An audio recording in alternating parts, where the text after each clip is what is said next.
Welcome to the Cool Health Podcast, where we unlock groundbreaking research in health and wellness by bringing you the latest in health news and in-depth interviews with experts in their fields. We're here to make health cool again.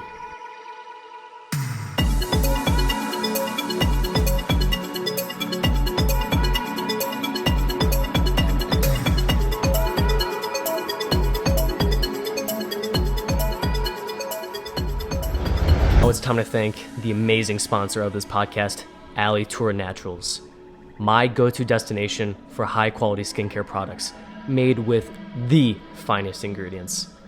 At Alitura, they use the most pure, nutrient-rich ingredients at the core of every product, from things like wild-crafted sea buckthorn and organic aloe vera to grass-fed colostrum and organic cacao butter. Each of the ingredients is thoughtfully selected, and it has these incredible healing and nourishing properties. Why do I choose them over other skincare? I mean, just from their all-natural ingredients, guys. Alitura takes pride in using only ethically sourced, natural, and organic materials to create their powerful formulas, ensuring your skin gets the best possible care without harsh chemicals.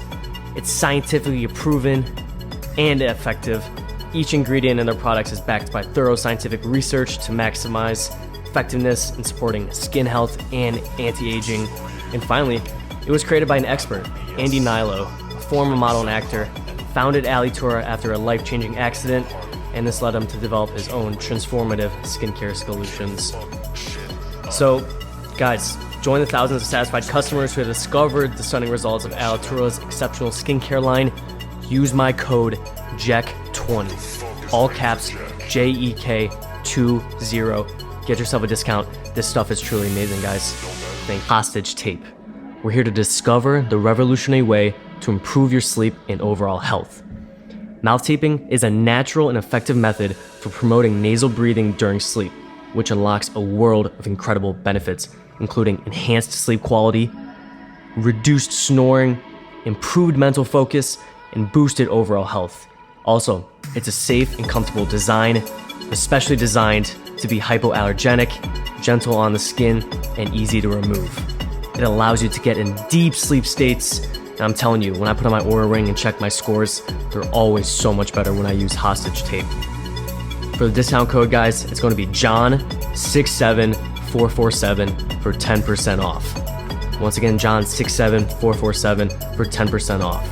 If you really want to enhance your sleep, get amazing deep sleep, and feeling incredibly refreshed, Jade, what's up? Nothing. What about you? Oh, it's so good. Welcome to the show. All the heat in Dallas. Thank you. Glad to be here. First guest on in the new studio. And it's my podcast virginity that I'm losing. It's gone. Basically gone. What's going on? Oh, nothing. Yeah? Yeah. Ready to talk some health stuff. Yes. I always like to start with, what have you been up to today? Playing pickleball. Okay. Out in the Dallas heat, sweating my butt off. I feel you. Yeah, drinking the electrolytes, doing the health stuff. Uh-huh. Packing for a lake weekend. Okay. Mm-hmm. What's up with pickleball? Pickleball? Why not tennis? Oh, I do both. You do both? Yeah, I actually think I prefer tennis more. Yeah. Do you play either? I just played tennis today. Okay. And I'm a bastardized tennis coach. What does that mean? It means I used to coach frequently, and now I just say I'm a coach. Okay, well, you need to coach me. Right. My boyfriend and I, we go out and try to play, and we're like, pass it back and forth. Yeah. Okay. So I can serve because I'm a volleyball player, or I was. Mm-hmm. And I can backhand. It's just more getting it consistent. They rated tennis the top brain boosting sport out of all of them. And you can play it when you get older. It doesn't hurt your joints. Mm-hmm. That's actually kind of why I picked it up. And it's free. You can go and play it for free. Mm-hmm. Do you like it better than pickleball, or do you like pickleball better? I like tennis 100% better. Yeah, it's way better because you can hit it harder. And I can beat people. I go to Florida. You're from Florida? No, Michigan. Okay, but you've been in Florida I lived a couple in Key times. West like 3 different interesting. times. So I went to Florida to play pickleball, and there was 2 courts. And one court had kind of the amateur players, the older ladies. And then the next court had some players that you wouldn't suspect anything of. They were taking a break at the time. Go play the old ladies. I go, hey, let's go play some pickleball. We had a good session. I smacked them. I get onto their court, the next court over, And I'm like, hey, can I play around with you guys? They're like, come on, let's go. I didn't win a single point in pickleball. So it's just tennis from now on. They literally will sit, my mom and dad, they go and play. My mom plays pickleball. She's a pickleball fiend now. Okay. But she says they sit in the court and they just like wang it. They don't even move. They just like kill it. What, on the net? No, they just kill the ball. Like they're that good. They don't have to do anything. They have it down to a science. Okay. So we got the fitness in, and you're a top nutritionist. Yeah. And I'm glad you're here because we got some big topics to cover, some big questions that I hope we can answer today. So, let's start with the first question. Nutrition plays a big role in all of our lives. How is the diet that most Americans are eating, how is this causing excessive inflammation in our bodies? I would say because everyone eats out at restaurants and all the food has so many different rancid oils on it. And then think all the meat and the dairy, it's all conventionally produced. Right. So lots of pesticides, hormones, and then everyone's eating processed foods. Like no one eats vegetables. How many times have you hung out with friends for like a weekend and no one touches a vegetable? I mean, like so much. Yeah. It happens so often. So I would say that definitely eating out, not prioritizing whole foods, it's just leading to so much inflammation. Everyone's inflamed. See it in their faces. Yeah. That's like one of the biggest things I see with clients. They're like, when I work with them, like after like a month or two, it's like their face inflammation goes down. Okay. Yeah. Interesting. And you said rancid oils. What are rancid oils? All the seed oils that we hear all about on Instagram and TikTok. Oh, yeah? So think like canola, vegetable, grapeseed. Right. Rapeseed, which is just another name for canola. Sunflower, safflower. What did I miss? I think that's soybean, corn oil. But that's all they cook with at restaurants. And think a lot of the organic like virgin olive oil and like virgin olive oil in general is like those rancid oils. It's a corrupt market. The extra virgin olive oil. Yeah. Unless you're getting like a really reputable brand that's tested, a lot of the time like the studies say like it's not even like pure olive oil. Oh, wow. Yeah. Like our oils are just tainted. So I've heard the restaurants, some would proclaim that they have extra virgin olive oil and cut their oils with seed oils. Okay, so they might do that, but even if they think they're buying organic, or not organic, but olive oil, it's not. My dad owned a restaurant for a long time. They got olive oil, but is it really, like there's no testing that's being done, so we don't know if it's real or not, and it's expensive. So the manufacturers like switch it out. Yeah. I also heard olive oil loses its nutritional content after 6 months. In most of the supermarket, olive oil it's been on the shelf for 2 years. Because it takes that long to transport. Dang. So I know, right? I'm actually in an olive oil club. No way. Look at me, right? It's called the Olive Oil Club. It's by this dude named TJ Robinson. He's considered the olive oil hunter. Okay. So he goes to, some of these blue zone locations, some of these top rural farmland locations all throughout different continents, Europe, South America, Australia, and he goes during their peak harvest. So recently he just went to Chile, which had I think the seasons are changed. So it might have been their fall or their early spring harvest. So he would, bring back just loads of real regenerative olive oil. You can tell the difference. I mean, it's like spicy. The spicy, right? Yeah. With those polyphenols, those plant compounds. Okay, and so you get it from them? Like you're So I get it from him. You get a membership and you buy 3 bottles. Oh, wow. You need to send me this. Yeah, right? I get it from Costco. They have like the organic extra virgin olive oil. Okay. It's like one of the best, like on tests, like it proves to be pure. Okay. Who knows how old it is? Now you're making me second guess it. But it does have that like spicy kick. And it's got that like green color. Yeah. So, well, now I'm feeling like I need to look into it more. Right. Some good tips for the olive oil. If they have a harvest date on it, amazing. If you want to buy it and just say, let's taste it and see, that's a great Yeah. Like that. It's almost like, I want to say like peppery, right? Or, very peppery. Yeah. Yeah. It's got that like nice good kick. stuff. That's how you can tell. Right. And sometimes the filtering of it, last thing about olive oil, it's like if you look through it and you can see some kind of contents in it, that's good. Yeah, you like the cloudiness. Cloudiness. Or what do they say if you put it in the fridge and it's supposed to get pretty hard. Whereas if it's like a good olive oil, should like get like it should like go solid, right? Interesting. And then if it's seed oil, it will stay liquid. Like that's how you know if it's good or not. Okay, these seed oils. Yeah. So why are these things so bad? I mean, why, like, how are they made? Oh yeah. So what happens first is they're government subsidized crops, right? Okay. So the corn and the soy is typically in the canola. Like those are like the top 3, I would say. There's a couple other like we talked about. But so first to make them, the corn and the soy and the canola are genetically modified. Right. So GMOs, it's totally fine if you're okay with GMOs. I say this to my clients all the time. My brother will like fight me to death about them. But the issue is the glyphosate being sprayed on them. Okay. So first, glyphosate sprayed on them. Glyphosate is a known cancer-causing agent, right? It's a carcinogen. Well, okay, so that's the growing process. And then when you're making the oil, so think these are polyunsaturated fats. So they are long-chain fatty acids. That means if they are heated at all, they're going to break apart and go rancid. So that means you're getting something that's rancid that you're consuming before you even eat it. Right. Well, okay, so that's one issue. So it's heated in the process unless you're getting like cold pressed. But so they're also putting chemicals on it to get the most of the oil possible out of those seeds. Like they want the biggest bang for their buck. Right. And now in that process, they're going so rancid that they reek. And so when they reek, that means they have to like deodorize them with chemicals. Okay. So that's like 2 different steps of chemicals to make it palatable and like not tasting. And then it's in all of our food because it's cheap. So yeah, so that's the issue there with the production of it. Sounds like they're getting beat up. Yeah. The oils. It does. Okay, so when we think about food and all these inflammatory, products that are being caused by drinking these refined oils, eating this processed food, what else is a big problem that you're seeing with your clients, which is people in general, which, from inflammation? What else are we seeing with the food? Lots of sugar. Lots of sugar. Yeah.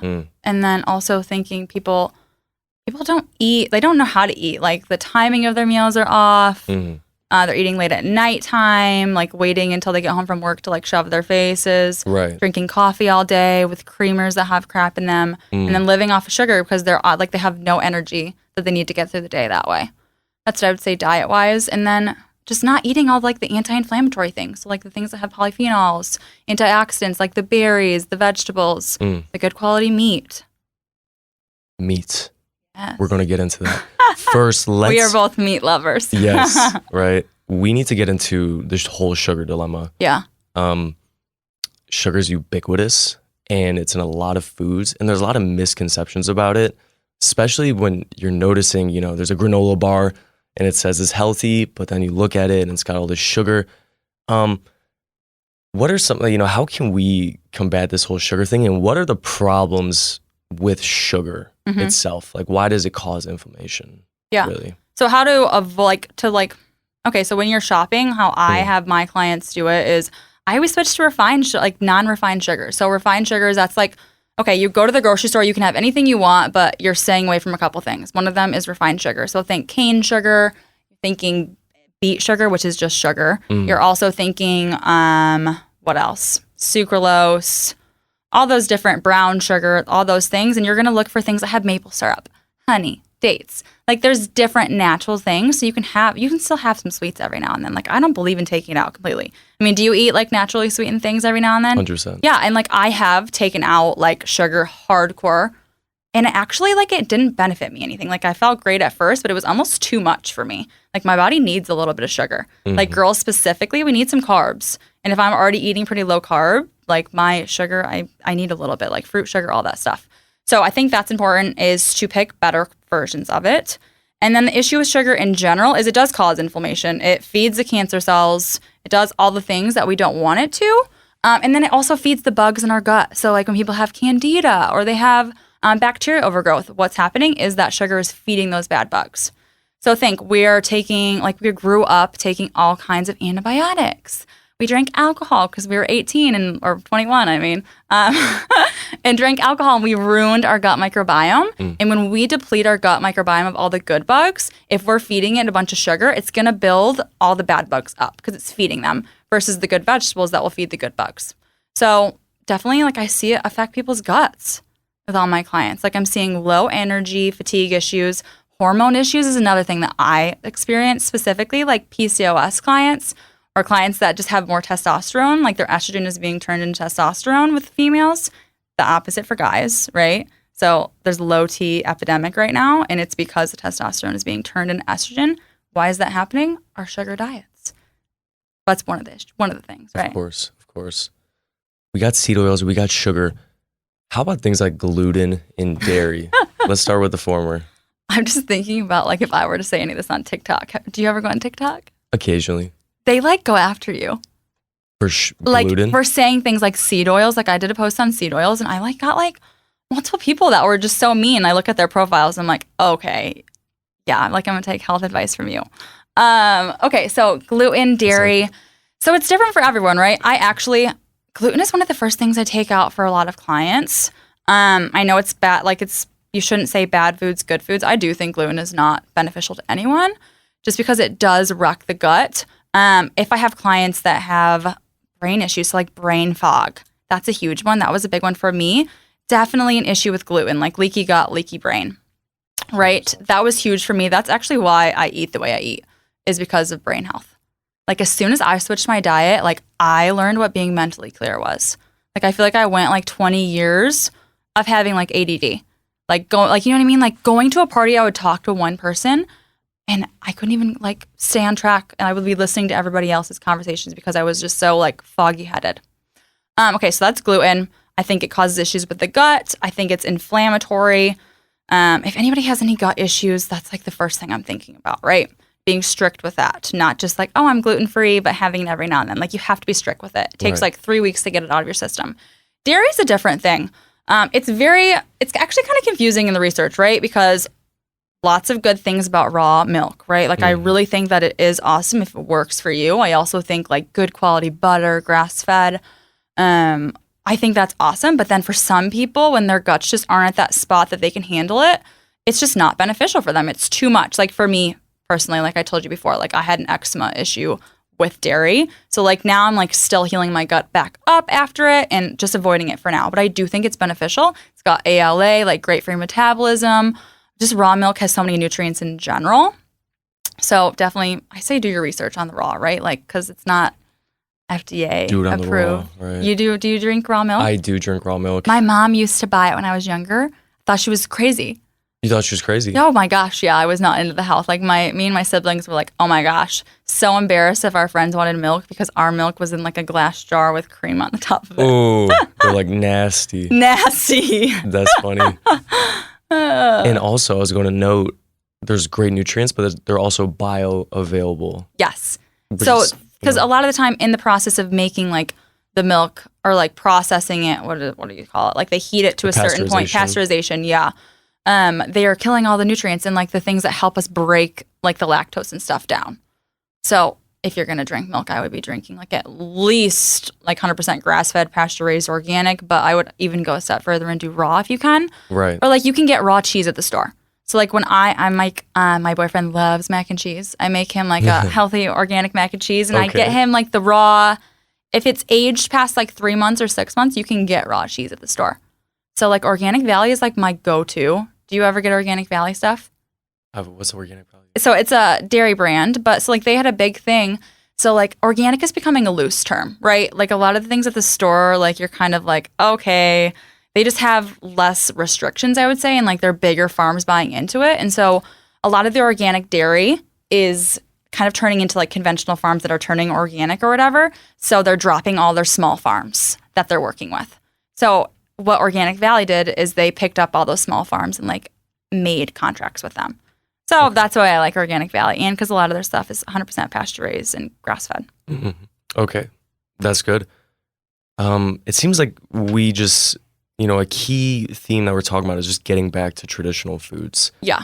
Getting back to whole foods, getting back to the ends of the supermarket, right? Yeah. Man. The perimeter. Yes, the perimeter. What was I going to say about raw milk? Also, in the supermarkets, they have this thing called vat pasteurization. Uh-huh. I think it's kind of good. They don't heat it up to 200. It's more of like a 150. Wow. So some of the nutrients are still intact. I personally, if I don't have raw, I'll drink that. That's great. Yeah, I'll have to look at that. A lot of people like A2 milk also. Yeah. Which I haven't tried.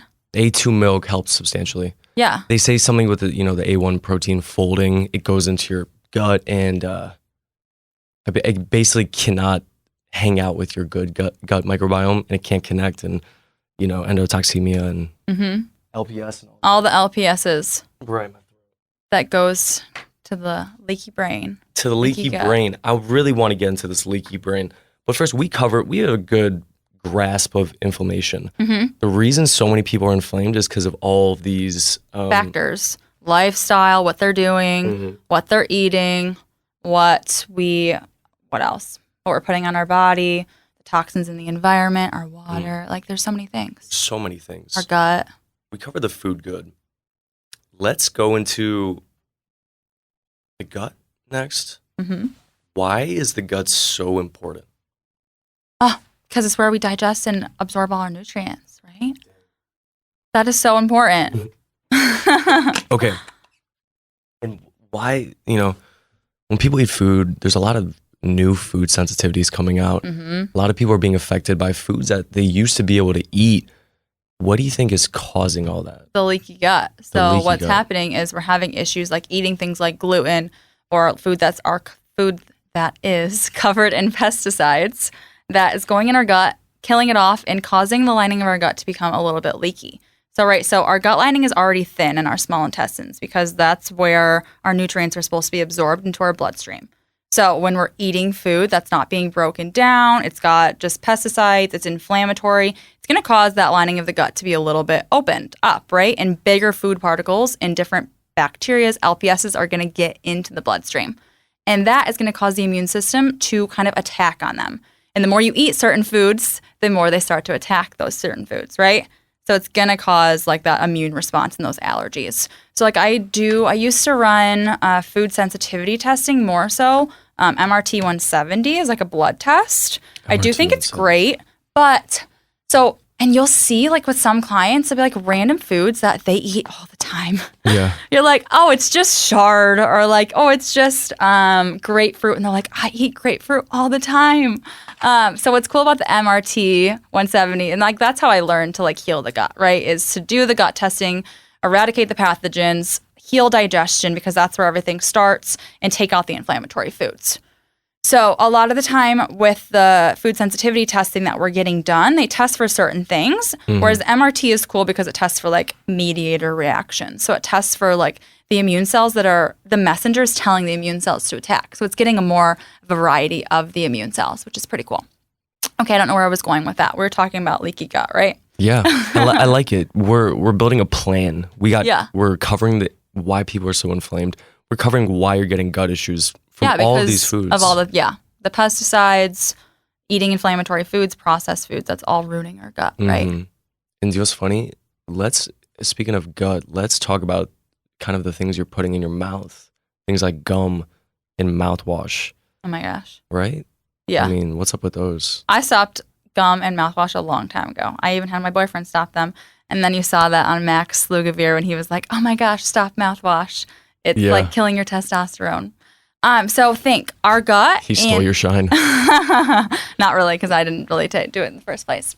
So think our gut and our mouth are connected. Okay. So with that part, so a lot of the bacteria in our gut is in our mouth. I mean, in our gut and our mouth, it's connected. So if you see people with like bleeding gums, a white covered tongue, like they've got gut issues. Right. Right. You can smell them. Yeah, you can tell. Like I'm a big, like one of the first things I have my clients start doing now is tongue scraping. I'm like, oh my gosh, first thing before you drink water, before anything, because overnight, like we push toxins into our mouth. Like they go into our mouth. So getting them out instead of drinking water and pushing it back down is so important. But so think, what were we going to say? We're talking about like the mouthwash. I don't know too much about the mouthwash. I'm not going to lie. Well, here's what I know from it. I would say it's like killing off all the good stuff. Exactly. And you don't want to be killing the good stuff. And also, like, it's got blue dye and all kinds of crap in it. So that also leads back to that ADD. A lot of these food dyes, studies are coming out, leads to hyperexcitability in children. Things like red 40, the yellows, the blue, right? Remember how I was telling you, like, I had, like, really bad, like, I had such bad brain fog growing up. Like, I would be in class, like, I wouldn't have any idea what was going on. Like I remember going to a field trip and I'm like, why are we here?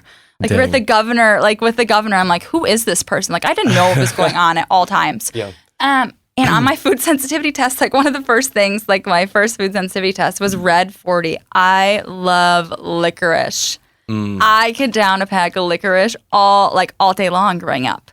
So think how much that was ruining my gut. It's terrible. And then I had a sensitivity to it, which was even worse. So you had the sugar plus the dyes. Yeah. And plus we grew up taking antibiotics all the time. Like I got that bubblegum antibiotic all the time, the penicillin. The penicillin. The pink. The pink. Oh, what's that called again? Isn't it penicillin? Wait, I thought penicillin was... No, it's not penicillin. It is... I thought it was for like insulin. Yeah, I think it might be. I'm trying to think of what it is. But anyway, like I had ear infections. Pepto-Bismol? No. Are you talking about that? Oh, no, you're saying they're giving you antibiotics. Medicine. Yeah. Oh, right. Like I had chronic ear infections all the time. I always got that stuff. Since I've never had someone on with this much stuff to say, let's keep going in different angles. Please, we need it. Let's talk about why antibiotics really quick, because people think, oh, I'm feeling a little ill. Let me go to the doctor. Let me get some quick. Well, first, the doctor just throws antibiotics, right? Yeah, I mean, that's what they're taught to do, right? Like they are taught, like I have a lot of respect for doctors. I really do, but I've definitely got like gaslit, you know? Yeah. But that's what they're taught to, like, I mean, sometimes it's important, right? An antibiotic is so important at certain times if things are like chronic. But a lot of the time for like when you're sick, like you could be doing natural things or like treating your body better instead of jumping and throwing antibiotics at it, right? Or if you have gut overgrowth, like just killing things off in the antibiotic is just going to bring it back. You got to figure out why you had it in the first place. That's important there. But antibiotics, what they do is they kill bacteria, right? So they go into the gut and they kill bacteria. Is that good bacteria? Is that bad bacteria? It's all the bacteria. So we have good bacteria. Yeah, we have good bacteria. We want like the normal, like commensal bacteria. So like when I do gut testing, stool testing, very fun. If you haven't done one, have you done one? Oh, yes. I've done the... GI map? No, Viome. Okay. Which is, I understand, not the most comprehensive. Yeah, but it's still cool. That GI, was that by Genova Diagnostics? Yeah. Okay, yeah. Yeah, that's the one I run. But it tests for like the good bacteria too. And like sometimes like when I get gut tests back from someone who's chronically bloated, all it is they have no good bacteria. Like you need good bacteria to digest your food, to metabolize sugars, to have a good metabolism in general. Like we need to have good bacteria. So they're part of us. Okay, we know what's bad now with the, what causes bad bacteria overgrowth and what makes our guts leaky, which leads to all these chemicals and toxins spewing into our bloodstream. Yeah, it's basically like trash is getting into our bloodstream. And then it's affecting the brain because the LPSs, those inflammatory substances, are going into the brain, causing that brain fog. So you got like lipopolysaccharide, which is, I don't know, what is that again? It's just like a bad thing. It's like a bacteria, right? Like it's like I want to say like an... Isn't it spewed? I understand these gut bacteria. It's kind of like the toxins being released. It's like the toxins being released. The bad gut bugs, they spew out their LPSs stuff. Yeah. Like, have you ever done any like gut eradication stuff? Like, have you ever done any? I just finished that Parakit by Cellcore. Oh my gosh. So I didn't. How did it go? No worms, maybe one. Are you sure it was wasn't just biofilm? I was disappointed, to say the least. I was hoping for I heard 2-foot worms and all this stuff. Just that Tudka. The Tudka. It's so strong. Okay, so the Parasite Kit, if anyone knows, is a bunch of herbs. If you're into alternative health and healing your gut, you got a bunch of viruses, a bunch of bad bugs, a bunch of good bugs as well. But with the foods that we were talking about, you're going to have bad bug overgrowth. And also you have parasites in there. You get parasites from White Rock Lake. You get parasites from the feet. They put your food on food and all that. So a good way to combat this, Spider, we good? A good way to combat that is by going and doing a parasite cleanse, which you can get from Cellcore or whoever. And you hear some crazy stuff. Did you go extra strong? Like, what did you do? I actually went, they said start small. So you did one day before and one day after? No, I did a couple of days before.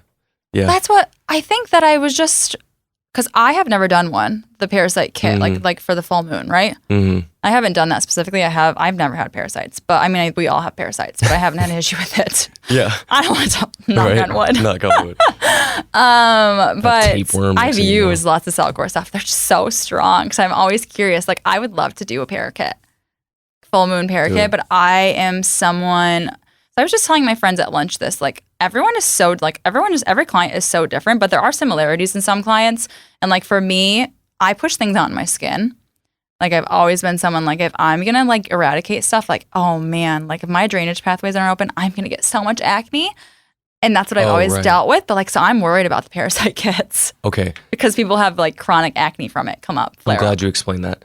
Because when you do a detox, a lot of bad bacteria, a lot of bad stuff that's been sitting inside you for a while begins to mobilize, gets stirred up and starts coming out, and it sometimes shows. It shows in your bowel movements. It shows in your skin. Mm-hmm. It's slowly you can almost feel worse at first. Right, that's a Herxheimer reaction. Yeah, I felt like ass. Horrible. The second day. I just had my boyfriend I put him on like a gut cleanse.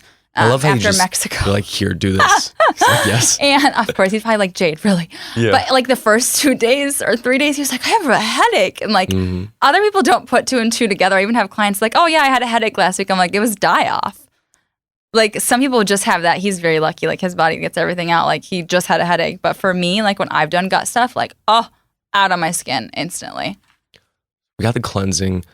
Let's get into our favorite topic. How can people really digest their food well and have good bowel movements? Let's start getting some solutions for the gut. Specific tips that you tell your clients. Okay. Well, first, food. You have to be eating good food. You have to chew your food completely. Right? That's the first step of digestion. I mean, not the first, like your eyesight is the first sight, but like that's where we break it down. Yeah. We also have to have enough stomach acid. So have you talked about, like, do you know about stomach acid, like why that's so important? Like hydrochloric acid? Yes, like hydrochloric acid. So important, right? So our first step of digestion, like that we do in our body, is our mouth. We're breaking it down. So we have to chew that good. And then it goes into our stomach. Our stomach is going to churn it with its muscles and then burn it with hydrochloric acid, right? So we need to have enough stomach acid because that food needs to turn into chyme and get very acidic. It has to hit a certain acidity or it will sit in your stomach and ferment. So it has to get really acidic and then the valve opens and it continues down into your digestion. So I see a lot of people that have issues with hydrochloric acid. So not having enough of it. Why don't they have enough of it? A lot of people don't eat protein. That's we need amino acids to make hydrochloric acid. A lot of people are stressed. They're sitting in a stressful state. Who doesn't eat their food while they're driving or they're like at work? Everyone does that. You're not focusing on your food. Alcohol, Tums, obviously, things like that are going to kill your stomach acid. So we have an epidemic of like people with low stomach acid. That was something that I struggled with. Like I had acid reflux all the time. And that was because I didn't have enough stomach acid. So what happens if you don't have enough stomach acid? It seems like reverse, right? Mm-hmm. You think, I have acid reflux because I have too much stomach acid. But no, it's because you don't have enough. And what's happening is the food is sitting there and then it's fermenting and bubbling up and burning your throat. So, right, your throat lining is a lot thinner and just a little bit more gentle versus your stomach. So it just can't handle as much. So stomach acid is really important for digestion. Also, we need to have like different secretions like digestive enzymes, bile acid. Like those are 2 things that are secreted in the digestive process to break down food and get the nutrients and then break down fat and emulsify it. So we need that. So supporting those areas, but really the biggest thing I could say is like actually chewing your food, making sure you're looking at it. Digestive bitters can be helpful for like when you're just beginning. Enzymes. I like enzymes. I do them personally, but I do test it on the GI map is cool because it really does tell me like how do you digest your fat? How do you digest what is your digestive enzyme output? So, I mean, key signs, like if you're not digesting fat, you're going to have dry skin. That was me. Really? You're also going to see on your blood work, you're going to see if you don't digest fat, you're going to see stuff with cholesterol, your liver, your gallbladder. That's going to kind of have a pattern. But also like fat soluble vitamins are going to be low because those, if you're not digesting fat, but then digestive enzymes. So you're thinking like, I see this was me. I'm like very big malabsorption. Like just the nutrients are all low. That's how you can tell like if digestive enzymes are low or if you're seeing food in your stool. Like there are definitely different signs, but I do lean on testing more so. before I start using things like that, which I think is important, which is cool. So chew your food. Right. You need to sit in a rested spot. You need to eat better foods. So if you're eating like legumes, like you could sprout them and soak them. Same thing with nuts and seeds. If you're having an issue digesting, you could choose better quality dairy that has the enzymes in it to help you break it down. You can ditch gluten. This is huge. You said the nuts. Yeah. Which, that can be hard for people to break down. People go, oh, they're good fats, good protein. But you're right. The bioavailability of nuts is more difficult because these plants, they don't necessarily want you to eat all of their children. Phytic acids, right? Phytic acids, right. So, and then also like lectins, all that stuff. So especially specifically in like legumes, right? Yeah. I legumes, also think, beans, are those beans? Yeah. Bean so seeds. Beans, soy, lentils, those are those things that you want to sprout. And if you have digestive issues, maybe you want to stay away from those for a little bit while you heal your digestion, or just support it with those digestive enzymes, which are amazing. They're so amazing. Like, what do you do? Which ones? I do different ones. So I kind of rotate it because I have one super strong that I like to use on like gut protocols. I like critical digestion. Love it. I have some clients that are like, I take them off of it and they're like, hey, can you put me back on that? Because I will tell you, like my nail, I keep talking about myself, but I've had so many, like I used to not be healthy. Like I'm a thin person. Like I don't digest things, had hormone issues, had gut issues. So like now my nails are super thick and hard because I have nutrients. Right? So like I'm digesting my food now because I take those supplements. Like it's hilarious. My friends probably think I'm so funny because I'll like go on a date to Origin, our favorite healthy restaurant in Dallas, and I like pull out my digestive supplements. Yeah, the whole. Because it just makes everything better. That's really also why when we were talking about this before, I got into medical medium celery juice and why I was a fan. Have you ever like drank celery juice before? No. That was like my first like I'd say gateway into health in my own journey. Like I had aunts and my mom are like all into natural health, do all like the raw milk, get cow. Like we're from up north. So like in Michigan. So they have like, my mom has like a deep freezer of like half a cow, things like that. So I'm growing up with it, just thought they were kind of crazy. Sorry if they listen to this. Keep on going. But so I got into health by celery juicing. So why that changed my life so much, and I know people think that's woo-woo. It also can be bad because of like, again, you're just, what is it? What's in celery that can kind of build up, like green juices in general, like Cellulose. The oxalates and stuff like that. Oxalates, right. Yeah, so what celery does is it helps your body make more stomach acid, that celery juice. You drink on an empty stomach, so it was giving me stomach acid. So it was actually breaking my food down. And I had never had that before. It's like, that's why I got into it. Like in it, like life, it made change my life in that sense. But now I do digestive supplements, and it's so much easier. Nice. You want to step up? Yeah. So you started your journey with celery juice. How else did you go into it? Just rabbit hole down, or when did you decide to go into health? Yeah, really go into health. So I think like a lot of people in the field, health issues, right? So like I grew 100%. Up having, well, first off, like I told you before, like chronic ear infections growing up. That's a red flag. Got tubes, got my adenoids taken out, but really like think chronic ear infections typically is like you have so much mucus build up in your head. Like, and why is that? Because I had a dairy allergy. Like I had food allergies and I had mucus build up, and then I had ear infections all the time. So whatever. So that was the biggest sign. Was on antibiotics my whole every month for that until I got my tubes done and my adenoids taken out. And then like going to high school, I was inflamed, but like mostly really bad periods. Really bad acne. I want to talk about that. Right? Went to the doctor, and I love my doctor. She's awesome. But what are they taught to do? Like, oh, you should go on birth control. Lucky for me, my mom was like, yeah, no. But most other people's moms don't know that. Like still, and my little sister has friends that are on it, and I'm like, oh my gosh, should know that. So kind of dealt with that, right? Yeah, at young ages. I would have been like 16, 17. Like that is too young. And like my mom was like, she doesn't even know what that's going to do to her body. Like, let's not do that. So I took some pain pills. So I got some high pain pills because my menstrual cycles were that awful. Like I would be nauseous, puking, stay home, all the things. So a little bit later on, moved to Key West, living my best life, and I decided to stop eating meat. And wonderful. Yes, because that's what all the cute skinny girls on Instagram do, right? That we're influenced by. They don't eat meat. So I didn't eat meat, and I lost my period for about 2 years. And I had like started eating meat. It wasn't like a known thing. Like I was just like secretly doing it. Because if I did that, my brothers would like make fun of me to like you forever. just hide the plate. Oh yeah, I just wouldn't eat it that much. I literally was eating like what do most vegetarians and vegans eat? Junk food. Like I was eating like chips and salsa.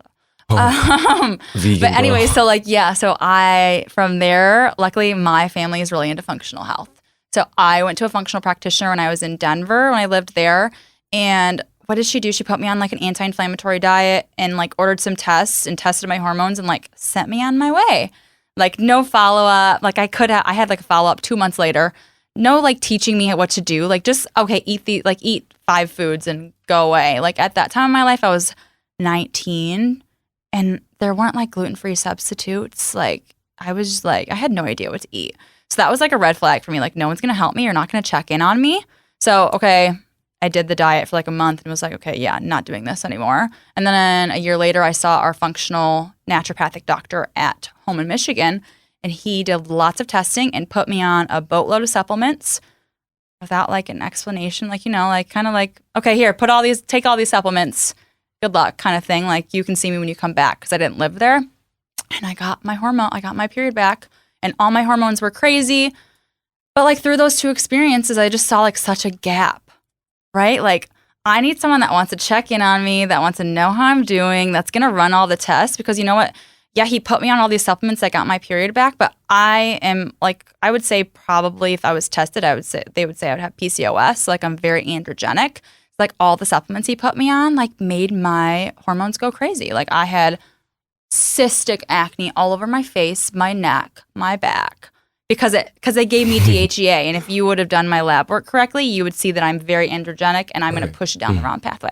So basically, I just saw all these holes. Like no one was looking at me as a person. No one was like, "Hey, I'm going to check this. I'm going to communicate it with you." So I'm really big about that with clients. Like I think it's so important that they know what we're doing, what supplements they're taking, and like have someone checking in on them, because you don't want to just be put on something and like have no support. So that's why I got into what I'm doing.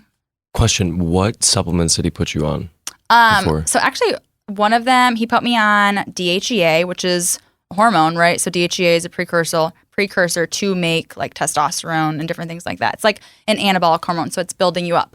But for someone like me, I take testosterone and my body pushes it alpha. So there's an alpha pathway, there's a beta pathway. So I push it alpha, which means I get angry. I get the male pattern baldness, like right here. I'll get more acne. Like you see it, like that's pretty common with like the PCOS community. So he put me on that. He put me on B vitamins. Also, if you would look at like blood work and stuff like that, I don't process B vitamins very well. I'm like MTHFR, I would say a smaller variant. So I get like really loopy. So like they make me really loopy. So I need methylated ones. They weren't methylated. Oh, so like B12 methyl. Yeah, like I need the methylated B vitamins. I can't just take B vitamins. So I took B vitamins, took adrenal supplements, lots of adrenal supplements. The classic. Like twice a day. Because basically, now that I'm looking back at it, I'm like, oh, he thought I had like HPA dysfunction or adrenal fatigue. Right, that's what he would have diagnosed me with. So lots of supplements for that, which brought my period back, which I'm so thankful for. But it made me go insane. Like it was going from having no hormones for like 2 years, basically. Like I was so little, like having no hormones, to all of a sudden like being bombarded with hormones and like with feeling. Testosterone. I was like, oh my gosh, I'm a girl. Yeah. Like I'm gonna cry about everything. So it was crazy. So then I went to school at a school in Denver. Okay. And then from there I've taken like multiple courses to kind of just do more root cause stuff. Network medicine. You're getting the whole picture. Like the functional stuff. Yeah, like root cause. I love it. Which is cool. So you're now taking everything that you know and sharing this with your clients. We talked about the food. We talked about the gut. Let's get into the hormones. I know you love the hormones. Let's figure out the problems and then we'll figure out what we can do about it. What's up with hormones nowadays? Yeah. Okay. What's up with your clients' hormones? There's a couple different things, right? We have so many different hormones. We have thyroid hormones. We have like adrenal, like cortisol, things like that. We have estrogen, testosterone, DHEA, all that stuff. So lots of different categories that you can say hormones. So first thing I see a lot of is, like I told you before, I see so much fatigue And it's because of cortisol being dysregulated or cortisol just being flatlined, which just makes you feel like crap all day long. So that's one thing that can go wrong. What's cortisol, by the way? Cortisol is a stress hormone. Okay. So it's a catabolic. Remember where I said DHA is an anabolic? So that builds you up. Cortisol breaks it down. We need both those hormones. Like we need cortisol. It's a good thing. Like it wakes us up in the morning and gives us energy, and it slowly declines throughout the day. Whereas like first stage of like adrenal issues or like being in high stress, like in the stressful world we're in, is like cortisol being high all day long. Like you were just like running on feeling like you feel amazing. I hit that. Like I would like when you have high cortisol all day, you feel amazing. You feel like you don't need to sleep that much. You don't need to eat that much. You can do 3 workouts. You feel awesome for like a year until you don't. Ooh. And then you kind of get dysregulated. So you might feel wired and tired at nighttime. You might wake up and you just feel really sluggish. So those are kind of like signs, or like the 2 p.m. slump. That's kind of just signs of dysregulated cortisol. And then from there, the next line is low cortisol. Like you are flatlined. Like you have no energy all day long. You take a nap at 2 p.m. You are puffy. It's more so like it would be like low thyroid. Like that's kind of what they're like similar. Like adrenals and thyroid are 2 ends of the same stick. So a lot of the time people with thyroid issues should be also addressing their adrenals as well. And they aren't. So I see that a lot. Okay, so cortisol is a big one. I always look at that. I test that on the Dutch. Test that through urine. You could do it through saliva also. Sex hormones. So like I said before, you have PCOS, you have endometriosis. So you know what? Let's do this. Let's start with have a woman first. Okay. And then we can go into men. Okay. Problems with women hormones. And then guys. Yeah, let's do it. Okay. So girls, the PCOS, the endometriosis. So PCOS is like the high testosterone, high DHEA. Okay. And that's a genetic thing, but it also can just be worse by what you're eating, what you're doing. So like for me, more sugar, like my PCOS clients, like when they eat more sugar, they're going to have more acne or they're going to have more things because it's just pushing that testosterone. So diet's huge there. Endometriosis is going to be not a fun thing either. So really painful periods can be caused by like excess estrogen. There's no cause for it.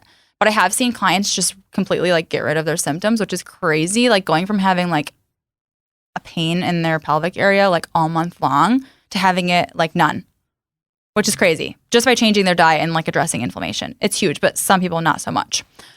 And then what else? Low estrogen, which is a thing for more like little girls, like the ones that like lose their period. I would say like how I would have been, like very low estrogen, like no body fat. Like you need body fat to make hormones. So that's big. And then I see probably the biggest thing is the low progesterone. So that is going to be caused by high stress, adrenal issues, right? Like in a stressful state, your body is not going to ovulate. So this is what happened to me. So like when I told you, like I lost my period for 2 years. So basically the body, a female body is the one care each month that it has is making a baby. Like you don't want a baby, who cares? Your body wants to make a baby. So like if your body's stressed, this is what I learned. Like if your body's stressed, then it's going to shut off that pathway. It said, we cannot make a baby right now. You cannot hold on to one. Like we're going to shut it off. That's what happened to me. So that's what's kind of happening is like people are too stressed. They are not eating properly. They're not eating enough. They are working late at nighttime, staying up, looking at blue light. And their body's like, okay, we can't have a baby right now. We're stressed. So the progesterone is going to be low because they're not ovulating. Okay, so that's like the biggest things female-wise. Want me to dig into any of those or you want to go with guys? We'll talk about the circadian rhythm stuff. Let's go into guys. Guys, I would say cortisol is a big thing. So something I see a lot of with guys is they have more dysregulated cortisol at nighttime because they're like the watchers of the house. So like they have families, right? Like from an ancestral standpoint. Yeah, like they have kids in the house, like they're thinking about things, they're stressed. Like girls are too, right? We all are. I'm not saying that. But I see it with my guy clients, they wake up at like 3:00 and they're like kind of like thinking about things, like their mind is racing. It's because their cortisol is so high because they just have so much stress going on. So with that, it's like all about lowering that cortisol, which is huge. That's the biggest thing I see with guys. But then also, again, like I said, like the low testosterone, because they have too much estrogen. Their testosterone is being turned into estrogen with too much sugar.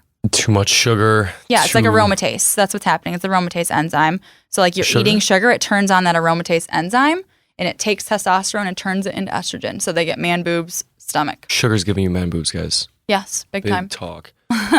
Huge thing as well. We need to get into the toxins. Yes. And how they impact hormones. Female hormones. Mm-hmm. We talked about this cortisol. And cortisol is good, which is funny because you need it to wake up. Your body produces cortisol. You get it from viewing the sunlight in the morning. It's really phenomenal to engage all your good neurotransmitters, your dopamine, your serotonin. You need cortisol, but you see with your clients, it's either it lasts the whole day, which can be good for a short time. Which feels amazing. For you, right? It does, but when you, like, if you know cortisol is not bad when you have low cortisol.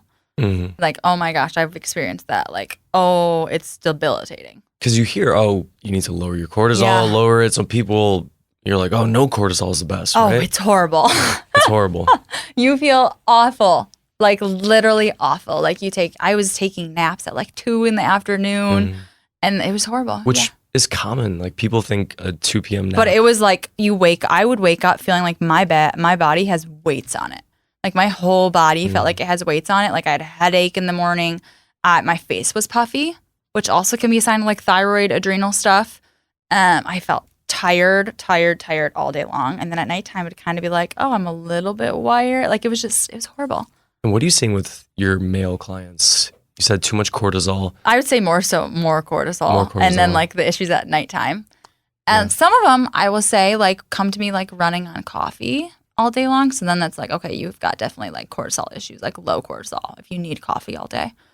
I would say with that. I primarily see girls or females, but I do see males. I have like a couple, but that's the biggest things I see, the dads. What about high estrogen? For guys? Man boobs. I see that. I don't like test like I test cortisol and stuff, but I don't like test the hormones on them. So yeah, I can see it, but I see guys change so fast. Guys are so lucky. Like, I work with guys, and like a week later after they start things, they're like, my coworker told me my skin is glowing. I lost 10 pounds. And it's like, oh my gosh, my female clients would like kill you. Right. Why do you think these hormones are getting so fluctuated? Like, what's causing all this hormone madness? Oh my gosh, so many things. So you already named it, like the not seeing the sunlight in the morning and the blue lights at night, but also the toxins, right? So like, we are slathering our bodies with toxins, and like the sugar, like we talked about too, but like, we are putting personal care products on us that have all kinds of toxins. We are drinking water that has fluoride and different things in it. And then also think our water has medications being washed down the drains in our water also. So that's another thing. And then what we're breathing in isn't like, there's toxins everywhere, right? The air We're filters. surrounded, which it's kind of hard not to be like a Nazi about it. Like, you shouldn't be a Nazi about it because we're going to be exposed to them either way, but you can kind of take control of the little toxins, like the deodorant you're putting on. Or are you putting cologne on? Like, you probably shouldn't do that because it's like a fragrance. Fragrance is not good for you. It like sticks in your fat cells. Same thing with plastic or cookware. Like, okay, so people drinking out of plastic bottles all day, they leave them in their car. That like gets heated up, or they're just like storing their water in plastic all the time. Plastic is an obesogen. It lodges in your fat cells. Obesogen. Yeah, that's what they call it. Obesogen, I like it. Right? Because it makes you fat. It's not good for you, and it wrecks your hormones. So think, so with the hormones, back to that.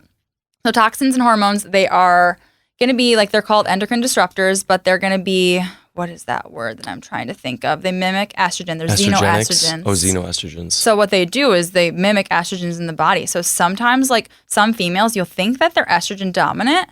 So estrogen dominant, like they carry weight around their like hips, butt area, maybe stomach, like that's estrogen dominant. That can be because of all the toxins that are in their body that they're not detoxifying. Right. Like, our livers are backed up. Our livers only can do so much. And if you're consuming toxins, your food's laced with toxins, you're putting perfume on every day, you have plug-in scents in your house. I mean, everyone has those Bath and Body stuff. I'm like that weird friend that like goes around blowing candles out and unplugging it. Yep. I used to work in an apartment. I used to lease apartments when I lived in Austin. I lived everywhere. And they had like one that was like constantly blowing like a big machine. And I would unplug it every day. Because also, I was like, the car fresheners. Those poor Uber drivers. If I really like an Uber driver and like we're talking, I'm like, hey, just so you know, you should really unplug that. I should tell them. It's awful. They don't know. No, they don't. I mean, the more like you feel like, okay, you're being a Nazi about things. Like sometimes I'm like, okay, I'm a little crazy, but like you should be able to know. Like, you deserve to know. Like, you have to be an advocate for your own health, and the government is not doing it for us. No, so you gotta do it for yourself. Yes. I want to give some practical tips when it comes to kitchenware. All things glass. I mean, Pyrex, everything. Oh yeah, Costco has the big Pyrex thing that's super cheap. I love the Pyrex. It's annoying because they don't stack as nicely as the old plastic ones used to, but it's worth it. When it comes to cleaning supplies, I know 2 good companies. 7th Generation. Also Branch Basics. Yeah. You like Branch Basics? Yeah. And then South Suds. What's that one company? Dr. Bronner's. Have you heard of Dr. Bronner's? Yes. I have their body wash. So yeah, just like the wash you put on your body. Guys, if you're using body Old wash is Spice, the easiest one to switch. I mean, it's like the Old Spice. You put it on, you're going to get man boobs, 100%. The chemicals that are in that, the dyes. We talked about the dyes with the brain. Yeah. Your skin is like a sponge. It soaks it up. That's our number 1 organ, and we love to put that in. Go straight to the bloodstream, right? Our biggest organ, right? Like everything absorbs on your skin. Have you ever done a castor oil pack? What's this? You don't know what a castor oil pack is? No. No? It's like an ancient technique. It's a detox thing, right? Yeah, so it's for your liver. You can do it multiple places. So the brand I like is Queen of Thrones. And yeah, she rocks. So what it is it's like an ancient technique. So castor oil is really detoxifying. Like I don't think you even should like swallow it because it's so detoxifying.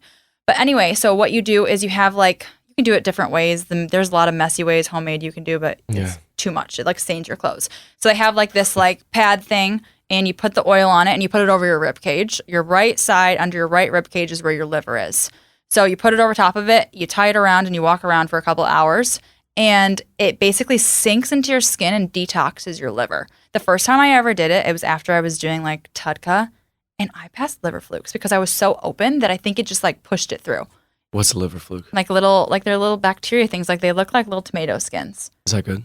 Like you want them out. Oh, you want them like out? They're pathogens. Right. So like basically we all have them, and like they're clogging your liver. But like my body was like so open and ready to detox that putting that on for like a long period of time, and I have a very small stomach, so like it like sunk into my liver and detoxed it instantly. But anyway, so that just shows you like the castor oil is so sticky and like thick and gross, and like an hour later it like is gone. Like your skin, like you don't feel it. Like this big goopy stuff, it's just gone. Like that's how bad it absorbs, right? Well, that's how our skin just like soaks everything in. So like what you're putting on it is going right through into your body. What about makeup? Yes, huge. I have issues with that. So Beauty Counter, Ilia is pretty good. EWG.org, so Environmental Working Group. These are the good things girls can do, or guys to check for makeup, right? Yeah, so Environmental Working Group, it's like all kinds of consumer reports, but they have a skin deep database. If you go on there, you can put like Beauty Counter this, or like you can put your body wash or whatever, and it will list it and it will grade it, and it will tell you why it graded it that way. So if it's less toxic, more toxic. So you kind of want things like lower toxic, so like a 1, 2, or 3. And so a lot of these companies like Beauty Counter is EWG verified. So they are like very clean. Or you can do Ilia, which is pretty good. Mineral Fusion, Primal, I think it's Primally Pure. Is that what it's called? There's all kinds of good like non-toxic ones, female-wise, like and makeup. You're saying it's because the makeup doesn't have like the toxins in it. Like they're doing more natural things. Like there's not really much regulations on, especially American products. Yeah, like I think that phthalates. I did like a tour of a building one time, like of a healthy like makeup brand, and they like talked about how like the regulations haven't changed in like 100 years or something like that. Like they don't update them. Girls, please be careful. Yeah. Yeah. And you're putting it on every day. Right, and it's soaking right in. Soaking right in. Mm-hmm. Same thing with like, what, toothpaste? Got stuff in there, fluoride, all that. And then think chapstick, lipstick, like eating it. Yeah. Yuck. There's some good chapstick, right? Yeah. I have. Like beeswax. Yeah. All those, like everyone, there's good brands. You can just get at the store. I think that's pretty known now. Or maybe the stores that we shop at. Right. And then the skincare. Yeah. Everyone loves to scrub their face until they see white and get all the debris off. But speaking of gut microbiome, our skin also has a microbiome. And if you're constantly scrubbing the dirt off, you're also scrubbing the good dermis. Same with hand sanitizer. And you're putting on these chemicals on your face. I mean, it's going to seep right through into your brain and cause these undesired side effects. And a great company named Ali Tura. You know Ali Tura? Mm-hmm. And he was on the podcast. He broke it down. It was wonderful. Also, he has great... his skin mask too. Oh, he has the fragrance. Yeah, wonderful. I like their gold serum. And I like their clay mask. It's probably my favorite. Oh, it's the best. Yeah, I really like that. Everything. I like them for skincare. I also like Beauty Counter again. Mm-hmm. And who else? I like Dime Beauty too. Has some cute, good stuff. We're gonna put all these links. And just they're all good. People know. We got. Oh my God! How to get rid of these toxins because they're freaking up our hormones? How do we get them out? Is there other ways to get them out? When it comes to maybe not food or detox, but maybe sauna, sweating. Saunaing, sweating, castor oil packs, like I just said, like helping that liver out. Mm-hmm. Also, just stop like eating things with lots of pesticides too, because it's hard to avoid at this point, but like doing the most that you can do, eating more organic stuff to kind of lessen the burden on your liver so it can get stuff out. But saunaing is the best. So I like infrared saunas versus like a sauna is awesome and like sweating in general is awesome, but it gets like that. I think they say it's like the top 3% of the skin is where you're like sweating and detoxing from. Whereas an infrared sauna is like heating you from within. So it's like that 20% layer on the inside that you're detoxing. And I don't know about you, but like when I get out of the sauna, I'm like, oh my gosh, my skin feels so much better. It feels great. You feel so good. Good endorphins. Yeah. I have like a little at home one. It's kind of hilarious. It's like a little tent. To have that. I used to have it's like a closet. Yeah. And but it got so sweaty and so nasty. Most of mine's like the Therasage. So it's like a little, you're supposed to sit in it with your head out of it, but I like to be inside of it. It's got red lights in it. Oh, you put all the way But in? Have you done the sauna blanket? No. Oh, disgusting. You're right. You would like ozone sauna. If there's an ozone sauna, they say that is insane. They have like a little ozone thing you can put in, like buy to put in the Therasage. I just don't have it. Just don't breathe it. Yeah. Can't breathe the ozone. Oh, so maybe that's why you're supposed to sit with your head out of it. Yeah. That's why. Oh. Ozone's an irritant. Yeah. Well, like large quantities of ozone is like kills you, right? Uh-huh. But ozone can be used for medical purposes, but you can't breathe it in. It's a lung irritant. It messes up your mucosal membrane. Mm-hmm. The thing that's messing with me right now. Yeah. Right? And swallow some ozone. I need to swallow some, right? I'll do the ear ozone. Yeah. But yeah, don't breathe in ozone. Especially if you have an ozone diffuser. Have you ever drank ozone water? Yes. I have. Yes, that's good. I don't know if there's a difference, but I've done that. Air filtration. Mm-hmm. What about air quality? Yeah, so how's that? Air quality is huge, especially like for us because we're living in a city. Plastics in the air. Yeah. How crazy. And then think like all the formaldehyde and different things that's on our furniture, especially when you have new furniture, off gases. Yeah. So we're like breathing that in all day, especially if we work at home and our windows aren't open because it's the Texas heat. It's like 100. Like we are literally like breathing that in.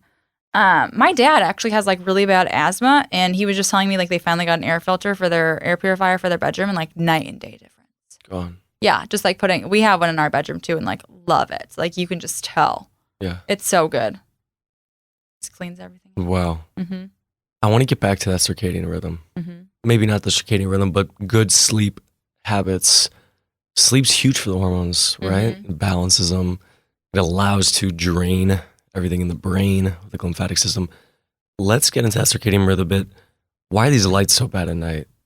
What's up? Because our body doesn't know. It like doesn't have like an internal clock in the sense like if it sees light, it's gonna think it's like morning time, right? Like our eyes see that. Have you ever put like blue light glasses on before? All the time. Yeah. So I have this Oura ring. Do you have like any trackers? I used to have the Oura ring. Yeah, I'm like obsessed with it. So like one of the biggest things I saw, like, okay, so yeah, I had like $20 Amazon blue light glasses. Right. And yeah, I could tell a difference if I wore them and didn't wear them with my deep sleep. I got good quality ones. My deep sleep went up like 30 minutes. And if I don't have them on before bed, like I see a difference in my deep sleep. It's huge. Basically, it's just your body is thinking it's morning time. It's just confusing it. And then also think like you're scrolling on your phone, that's a blue light. But then also that's like stressful. Like you comparing yourself to other people, like you, like just lots of. Right before night. Yeah, it's not good. Okay, break it down. Our body has an internal clock, basically. And there are ways to activate the clock throughout the day. So you can activate certain hormones when it's appropriate. Cortisol through the sun. Your eyes are great. They're like the clock activator, right?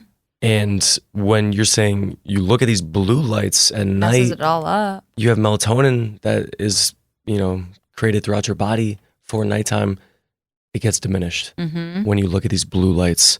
So if you're scrolling, if you're looking at bright lights in the car and you're not using the red light, you're going to hamper that melatonin, and then you're not going to be able to sleep. And then, you're looking at the stressful content, your friends looking at stuff. You're waking up at 3 a.m, waking up stressed because your body is just like confused. Yeah. And you wake up depleted and like low energy because you didn't get that great of sleep. That's like the biggest thing. Like I said before, like everyone is fatigued. Everyone feels like they sleep and they wake up and they don't have energy when they wake up. Yeah. Which they don't feel refreshed. And it starts with sleep. Yeah. Starts with prioritizing that, like having a nighttime routine, like doing something every night. Like even if you have like just something like, I put my legs up the wall before I go to bed. I love it. Like putting you in the parasympathetic state or like reading something that doesn't have to do with work or like journaling a little bit, like something to like just get you out of like the go and like know that it's time for bed, like have that routine. I also think it's so important to dim the lights. If you have a red light, that's great, lights, which I love. Blue light glasses. What else? And then morning time is so important too. You need to see the sun like in the morning within that first hour. And then throughout the day too. Like we're not supposed to be inside all day long. Look at this light. Yeah, like us. I'm getting grilled right now. I know. I have like ring lights and stuff for like when I'm on calls with clients. I'm like, next podcast we'll do the RA optics. By the way, what light glasses do you use? I use Felix Grays. Mine aren't, like, they're pretty nice, and, like, I do see a difference, but they're not, like, the yellow lenses, or, like, the orange ones. I can send you the company. This guy, he's literally a photo light scientist. Yeah. That's his whole I've seen you wear them on your things, and yeah. So they have the daytime ones, which is great for a light like this. Okay, because have you ever put I put my blue light glasses on. I don't wear them during the day because they makes me tired. Like, I don't think it's good. Like, I kind of am worried about all these people with, like, contact lenses with blue light filters. Oh, it sounds horrible. I'm like, I don't really know if that's a good thing. A new study just came out. Contact lenses, that in general, but just thinking about having the blue light filter, like you're not getting blue light. Like maybe you're getting like the outside. Right. Sorry. Because they have a blue light filter in them. I'm like, how can that be good? With the sun? Yeah. No.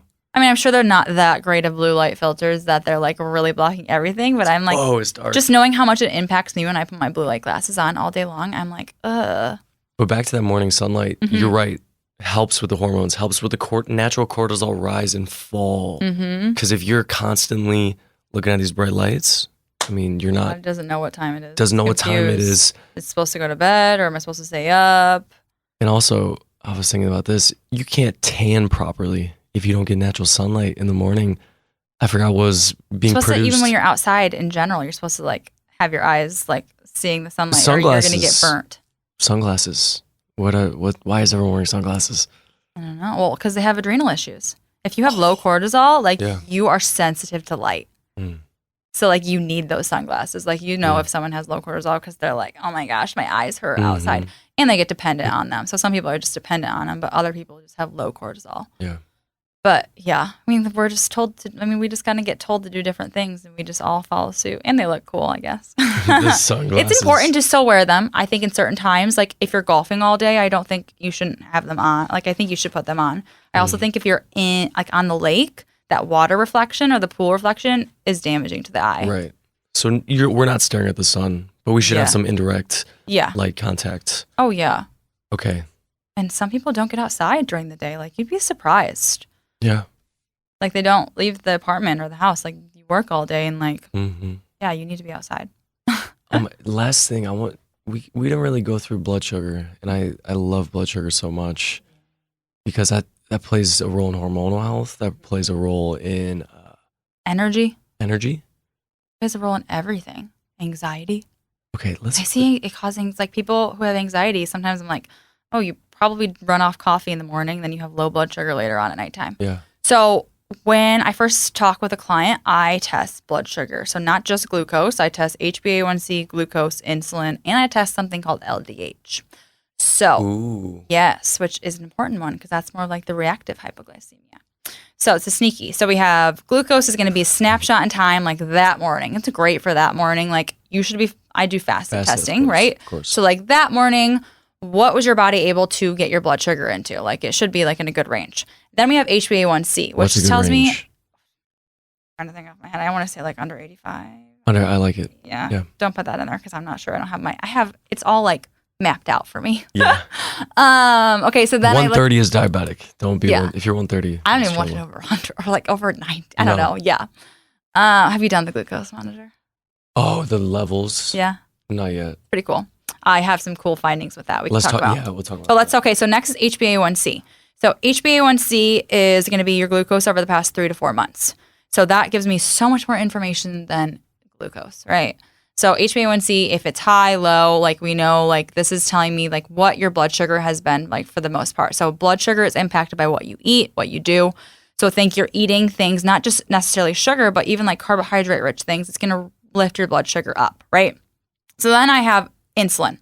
So I'm kind of going to go through this first, and then we can talk about how blood sugar is affected. But insulin is going to be the hormone that's released when blood sugar is elevated. So you're going to eat something. It's going to have sugar in it, carbohydrates in it. You're drinking orange juice, something like that that's got glucose. It goes into the bloodstream, and your body wants to keep your blood sugar at like a normal level. It does not want it to go high because it's damaging to like organs. So it's going to keep it at a normal level, and any glucose that like is brought in from food, it's going to treat as energy for the cells, right? It's nutrients for the cells for energy. So the body, when the glucose rises, after you eat, your body is going to release insulin from your pancreas. And insulin's kind of like it like unlocks cells and gets the blood sugar in, right? So what I tend to see is sometimes like their HbA1c will be a little bit elevated and their insulin will be a little bit elevated. What that is telling me is that like their cells are kind of like, hey, we have way too much sugar. Like we don't need any more. You're not exercising. You're not using it up. You don't do anything. Like you're sitting at your computer all day. Like you are eating sugar all day long. Yeah. Like we're going to start ignoring you. And so then the body's like, hey, we still have all this blood sugar in the bloodstream. Like, come on. Like this is damaging the organ. So it's going to keep pumping out insulin. So basically it's like damaging, slightly insulin resistant. Okay. So it's damaging organs. It's not good for anything. Like when it's in the blood. Yeah. Like high levels of blood sugar is not good for anything. Okay. Right? Yeah. And then so the other end of the spectrum is hypoglycemia. So like that's the first sign of blood sugar dysregulation is hypoglycemia. So that means like you're eating something and your blood sugar is raising high or even raising, and then it's dropping drastically and you're getting that headache, you're getting that 2 p.m. crash, you're getting anxiety. Those are all blood sugar. Like that's a sign of hypoglycemia. So I also look at LDH, like I said. So LDH can be a sign of liver issues, but the other spectrum, it's going to be a sign of blood sugar issues. So with that, that's telling me reactive hypoglycemia. So you're in reaction to the food you're eating, you're having blood sugar drops. So that means like you don't do well fasting. People with that marker tell me like their body it's too stressful for them to fast. Yes. So like I see that with my clients that are really athletic, mostly females. I will say like someone of like my kind of makeup, like go, eats healthy already, not a lot of sugar. Like their body can't stand going like multiple hours without eating. That's interesting. So it's all bio-individual, right? Like some people are affected so differently. So that's why I like those glucose monitors. So I did the glucose monitor. And that allows you to see in time. All day long. Yeah. Like it shows you like some people are affected by different foods. So I did like there's 2 weeks. It gives you 2 sensors, 2 weeks and 2 weeks. So I did them separated. So like a year or so ago, 2 years ago, or like I would say like a year ago for like the longest time, I was doing like very, not meaning to, but like I did eat very low carb. Like I did more of like paleo style. I never ate grains. I mean, it just made me feel good. Like I was running out, like I worked out all the time, all the stuff. So I ate pretty low carb. And when I did the sensor, any little carbs I had, my blood sugar went crazy. Like sweet potatoes, oh my God, so high. Really? Potatoes, so high. Fruit, oh my gosh.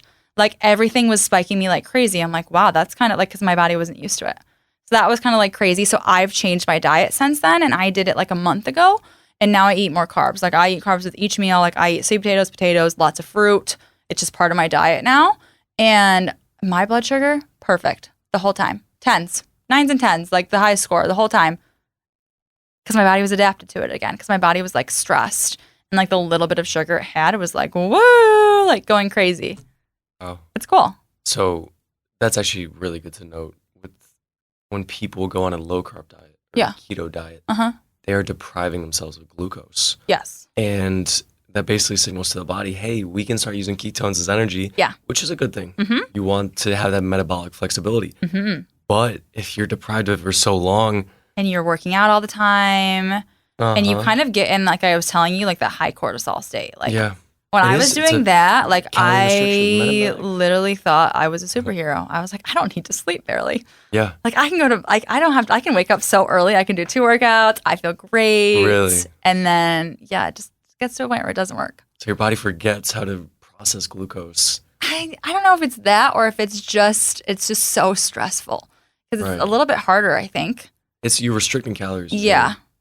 Mm-hmm. It's harder on the body in general too. Like some people have a harder time making like fuel, like ketones from fat.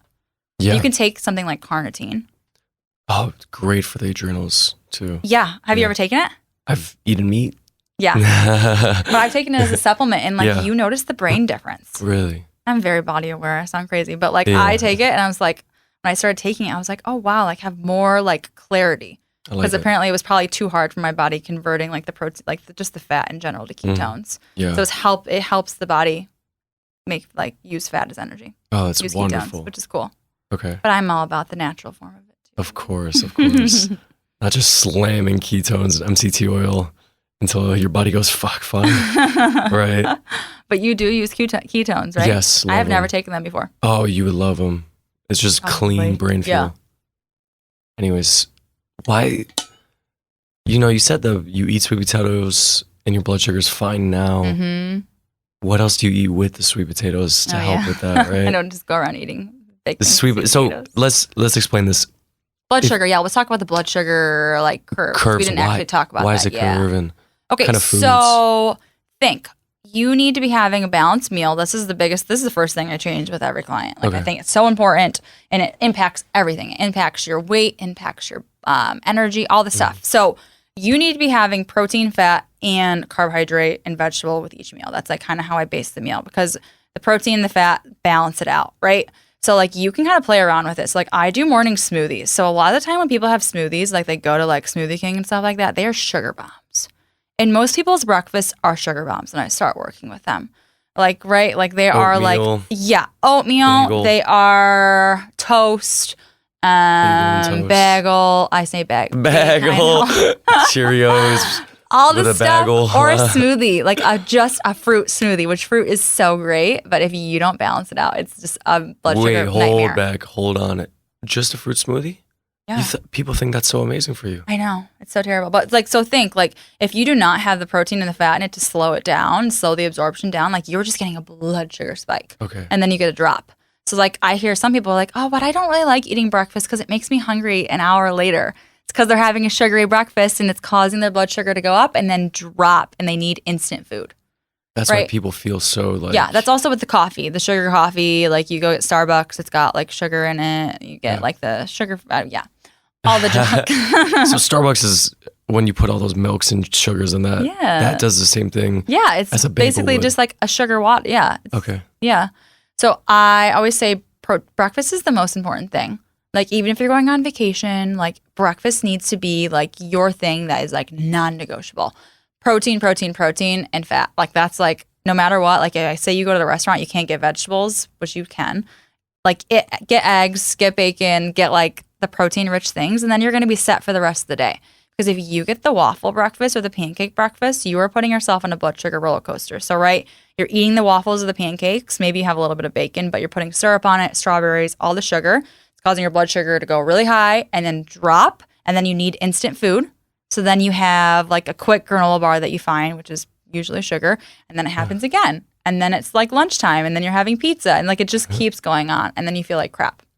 So... A spider tagged that. That was phenomenal. So then, yay. So I think breakfast is so important. Okay, so let me kind of explain my smoothie. So I'm really big into smoothies for breakfast. I like it. Right? I don't really like breakfast food. Eggs don't agree with me. I would like to have like a steak for breakfast or like a smoothie, like literally drastic ends. But okay, so I started having smoothies. I was afraid of protein, so I'd put like half a scoop of protein.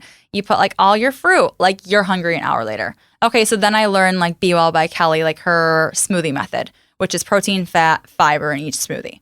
So the protein is like a 20 grams scoop of protein and then a scoop of nut butter. And then your fiber, which could be like chia seeds, flax seeds, a fiber mix, psyllium husk, or even like cauliflower rice. And then your handful of fruits, like a fourth cup of fruit. So it's like balancing it out. So I would do that, and I would do it with like 15 to 20 grams of protein. So I was getting more into protein at that point, right? But I was finding I was hungry like 3 hours later. So it was kind of doing better than the 2-hour mark, but it still wasn't enough. Well, so I was like, oh, I'm going to add more fat to it. So I added another scoop of nut butter. So I did like 2 big scoops of nut butter. Okay. Not the best. Like I didn't notice a difference, right? Like I almost noticed like, yeah, it just didn't make me feel that great. And so I was like, okay, I'm going to go back to 1 scoop and I'm going to do more protein. So I put it to 30 grams of protein. So I do a scoop of collagen, scoop of protein. I could literally go like 6 hours on that smoothie because it's so much protein to start the day off. And that's like the move, which is crazy, right? So I like that. So like big protein breakfast is, I think, the most important thing for everyone. What kind of protein? What do I like? You said collagen powder is good. So I like that as an addition. I don't think that's a complete protein. Right. And I like beef isolate. Ooh. So I like 100% grass-fed beef isolate. So I like Be Well by Kelly. She has a vanilla and chocolate, and it literally just has beef isolate, either vanilla bean or cacao and monk fruit. So 3 That's ingredients. Wonderful. Yeah. So I like that. And then I also like Designs for Health. They're pure paleo. I use a lot of their supplements, but I like their pure paleo.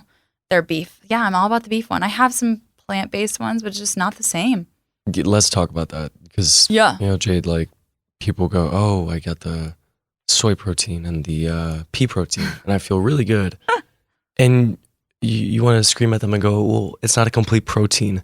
You're not getting all of those amino acids. Not bioavailable. It doesnent digest properly. Even the collagen, which is funny, it's missing some key. It's got the hydroxyproline and the glucosaminoglycans, but it's missing some key. Yeah, it doesn't have all the essential amino acids. Amino acids. So it's a nice addition. Right. Like I think collagen rocks, but I add an addition to the complete protein that's bioavailable, which is an animal source protein powder. So we need animal protein. I mean, yeah. Right. I like people to have animal protein. I like my clients too. I think it's so important. Yeah. Like you're going to be nutrient depleted. You're not going to have all the amino acids. Those are the building blocks of the body. That's how you make stomach acid. That's how you repair muscles. Like that's how you have healthy hair. That's how you detox. Yeah. Right. Yeah. It's part of, so I love, like I do some detox supplements with some people, like when I'm really focusing on the liver, and 3 of the supplements in the packet of 5 are amino acids. Yeah. So like they're needed for detoxification. Different steps of it. Yeah. This is so good. So fun. This is really good. I want to wrap this up with kind of like a patient meeting. Mm-hmm. I'm a new patient for you. I'm coming to you because I have low energy, fatigue, might be bloated. We went through some of the stuff you did, but I want to get a whole panel overview. Okay. And let's go from there. Okay. So I started off with like first session. So just kind of want to get to know their health history. So I have them fill out so for you, I would have you fill out a bunch of forms. Like I want to know all about you. I want to see a food journal from you. I want to know about your symptoms. I want to know about like, did you take antibiotics when you grew up? Like just really deep dive. So I send you forms on that. And then I actually have you get your blood work done. So I like that just so we can really see like what's going on, like the starting base. So you can kind of just get like a functional approach and like see where I'm coming from. So we do that first session and we walk through your health history, like really with a fine tooth comb, right? Like you get to, it's my favorite session of the package. Like I get to hear all about you, like what you've dealt with, like what medications you've taken, like what doctors you've seen. Like I get to hear about all of it, like how you're feeling, how you want to feel. And then I get to ask my questions, and then I get to go through the blood work with you. So that's really cool. So I get to go like step by step, like and see, like I get to show you like the functional approach to it, like the functional ranges that are a bit smaller. So there's lab ranges and there's functional ranges, right? So lab ranges are going to be based on the American population. American population is sick and overweight. You do not want to be associated with that, right? Like you're not in those ranges. Like you want to be optimal. Or it's the bare minimum. Yeah. So they get wider and wider. All like the time, right? So they keep getting wider because if you're outside of those ranges, that's when you're diagnosed with like a disease, right? Like they're looking to diagnose disease. Like that's what you're taught as a doctor, right? Like you're diagnosing like non-alcoholic fatty liver, diabetes, all those things. Where I'm looking at a functional range, like the optimal range, which is going to be quite a bit smaller because you're healthy, you want to be healthy, you're not feeling good. Like I want to see like what little things are a little bit off or like going out of range so I can change it before it gets to that point. Yeah. Right? Because like a lot of the time you hear people, they're like, oh yeah, like my doctor said my HbA1c is really high or my glucose is high, come back in a month or two. Or like lose weight and come back in a month or two. It's not like, okay, like we need to actually get to this. So like I see these and I'm like, okay, we're going to look at this. This is what we're going to do, like with diet, lifestyle, supplements. So I go through it with them so they really understand it. And it's pretty empowering to like see that, right? And like see what you can change. Yeah. And it's kind of a wake up call for some people. Yeah. Right? And I see like things like liver enzymes. I see those elevated on young girls because they're on birth control. Like, you know what I mean? Like their livers are being taxed. Right. So it's a wake up call like, hey, I need to make some changes and like take care of my body. So I go through that. And then from there, I kind of decide like what testing I want to do with the client. It's like personalized and like how long of a package. And so we choose that. And so like I like have done multiple tests, but the big ones I do are like the GI map stool test because the gut is kind of where I start with everyone. Even if you have hormone issues, you start with the gut. And then I also like the Dutch hormone test, or I like a full month-long saliva hormone panel or a cortisol panel. I can do other ones too, but those are like the main ones that I do. And then from there, I will get them on a protocol, like based on their like unique individual things that I saw on the blood panel and with symptoms, like supplements, dietary changes, lifestyle changes. It's like, yeah, like a big picture plan kind of thing. And then every other week, so bi-weekly, I meet with them and do check-ins and like kind of work through things. Like, so say we're going to do gut work, like I focus on the liver and drainage and getting like the body like prepped for that first and like removing the inflammation, focusing on the adrenals, and then we get to the gut. Like I do it in steps. Okay. Because if I see like your liver is really taxed on your blood work, like I know I got to support the liver before I like throw eradication stuff at a gut where toxins are being released and the liver isn't able to get them out. And then after that, like hormones are like down the line, right? Like hormones are like further down. Hormones are not a root cause. They're something that's interrupted because of a root cause. So do all the foundations first. Yeah. Wow. So I do everything virtual. Okay. I do have some clients in Dallas, but I think it's better virtual. Yeah. Yeah. It's more like professional. I get to go through everything on the screen. I teach them how to make it a lifestyle. Okay. So lots of handouts. Yeah. That's wonderful. It's fun. Man. We went through so much. I know. This was great. We're going to post all your links to where people can find you.